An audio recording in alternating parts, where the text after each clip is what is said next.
Uma das coisas mais difíceis para o ser humano é reconhecer o próprio erro, é reconhecer o seu pecado. E quando Deus encontra alguém disposto e faz isso, Ele está pronto para perdoar.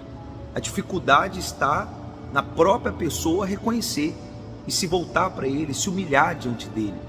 Quando Natan chega até Davi e fala com ele de forma dura sobre o pecado que ele cometeu, tirando a vida de Urias e tomando Betseba como mulher, Davi ali prontamente se coloca nessa posição, Ele reconhece de imediato, independente das consequências, ele se coloca na posição de pecador, e Deus vê isso.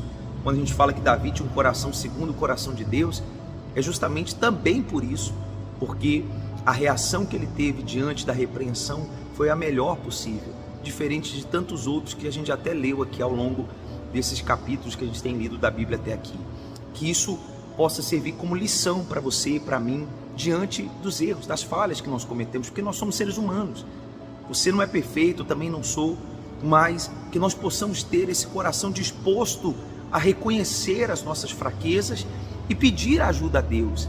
Sabe, muitas das vezes Deus vai usar uma pessoa para nos alertar de um erro, muitas das vezes vai usar uma situação, eu não sei como Deus vai trabalhar. No caso de Davi, usou o profeta que disse assim para ele: assim diz o Senhor Deus de Israel, eu te ungi rei sobre Israel, e eu te livrei das mãos de Saul, e te dei a casa de teu Senhor, e as mulheres de teu Senhor em teu seio, e também te dei a casa de Israel e de Judá, e se isto é pouco, me acrescentaria tais e tais coisas.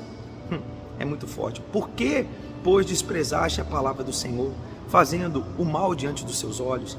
A Urias, o Heteu, feriste a espada, e a mulher tomaste por tua mulher, e ele mataste com a espada dos filhos de Amon, quer dizer, ainda com a espada dos inimigos, fez aquele homem morrer.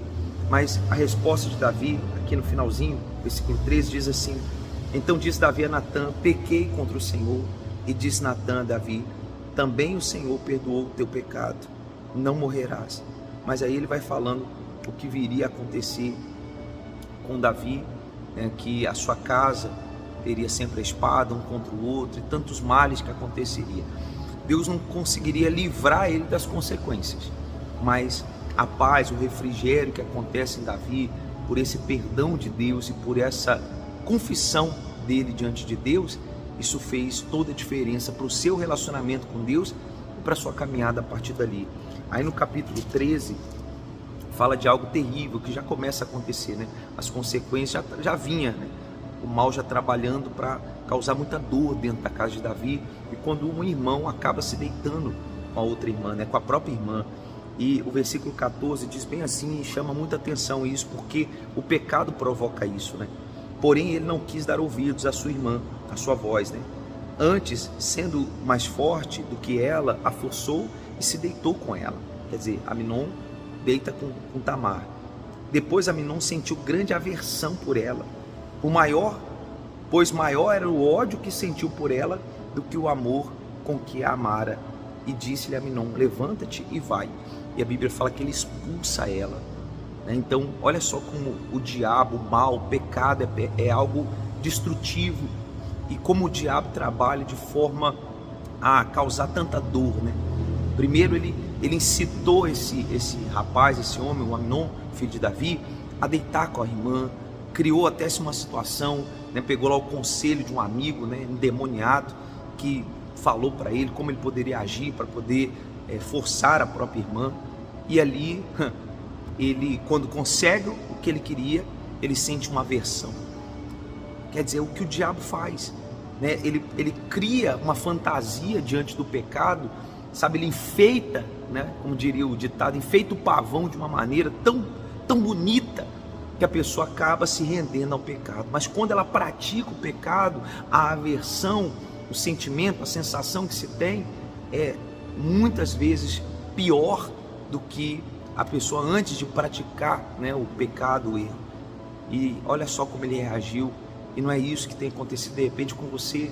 Talvez você fale assim: eu não consigo largar tal pecado, tal erro. A partir do momento que você conhece a palavra de Deus e já tem consciência do certo e do errado, e vem esse desejo, cabe a você ser inteligente, usar a fé inteligente, que nós sempre falamos, é você usar aquilo que está na sua mente. que é a fé na palavra, ignorar o que você está sentindo e fazer o que está escrito, para que você não sofra desse dano, da destruição que o pecado provoca. E aí no capítulo 14, falando sobre Absalão, que depois vem a tentar tomar o trono de Davi, chega a tomar o trono, e eu vou falar mais sobre ele no próximo vídeo, mas eu queria chamar uma atenção para uma coisa aqui, no versículo 25 desse capítulo 14, diz bem assim: não havia, porém, em todo Israel, homem tão belo e tão aprazível como Absalão. Desde a planta do pé até a cabeça, não havia nele defeito algum. Só havia um defeito, em Absalão, que ele era um homem endemoniado, era um homem perverso, era um homem que estava articulando para tirar o trono do pai, tirar a vida do próprio pai. Do lado de fora não havia defeito nenhum em Absalão, ninguém enxergava, o problema estava dentro dele. E tem quantas pessoas que tentam fazer aparentar-se uma coisa que ela não é. Dentro dela há tanta podridão, há tanta sujeira, há tanta coisa mal, como havia dentro de Absalão. Era um homem formoso, belo, aprazível, a Bíblia fala, mas dentro dele havia uma cólera, havia uma sujeira, havia uma podridão. Minha amiga, meu amigo, não deixe isso acontecer com você. Deus quer que você seja tão belo por lado de fora quanto pelo lado de dentro, a começar pelo lado de dentro, porque como você acabou de ter o exemplo, tem muitas coisas que podem ser muito bonitas do lado de fora, mas dentro há toda a sujeira, toda a perversidade, toda a maldade, toda a crueldade, como havia dentro do coração de Absalão.